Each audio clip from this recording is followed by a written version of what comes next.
The G20 summit, which brings together the leaders of the world's biggest economies, was held on November 15 in Bali, Indonesia. The G20 was started in 1999, with the goal of bringing together the most important, industrialized and developing countries, to talk about global economic and financial stability. Since 2008, the G20 leaders have met at least once a year. Since then, it has become an important place to talk about economic problems and other important global problems. The G20 is made up of 19 countries and the European Union.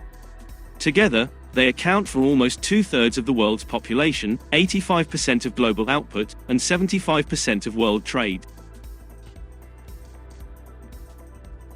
On Wednesday, G20 leaders in Bali literally approved Prime Minister Narendra Modi's message to Russian President that today's era must not be of war. The comment resounded loudly across all delegations and helped across all parties. The message adopted as the Bali Declaration at the conclusion of the G20 summit in the Indonesian city. It can be considered a diplomatic victory for India, as this was the message Modi delivered to Putin at the Shanghai Cooperation Organization meeting in Uzbekistan in September of this year.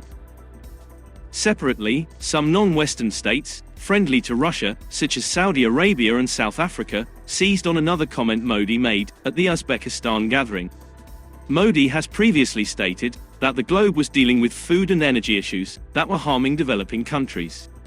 The adoption of Modi's comments in the G20 summit declaration demonstrates that India's foreign policy has gained resonance across states.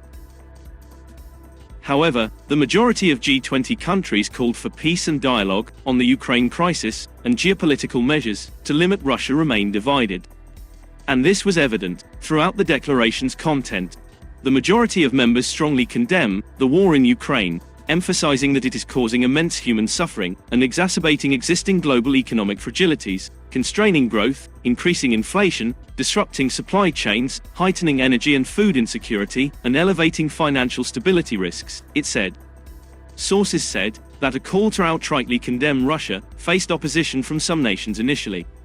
But the incident of suspected Russian missiles hitting a farm in Poland changed the tone of the discussions.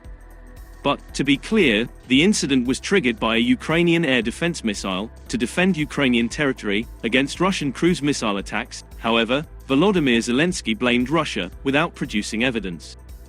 Biden called an emergency meeting of G7 nations on the sidelines of the summit immediately.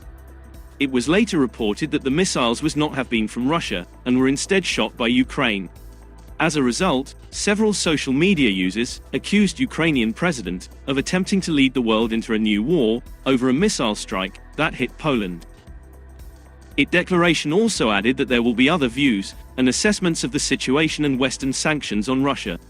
The document said, members recognized that security issues can have consequences for the global economy, but G20 is not the forum to resolve security issues. The exit of Russian Foreign Minister Sergei Lavrov from the G20 meeting on Tuesday evening may have influenced the final document's forceful tone. When will India assume G20 presidency? The two-day Bali G20 summit concluded with Indonesian President Joko Widodo handed over leadership to India. India will officially assume G20 presidency from the 1st of December 2022. Prime Minister Modi said, India's presidency will focus on the needs of developing nations, and it will be inclusive, ambitious, decisive, and action-oriented.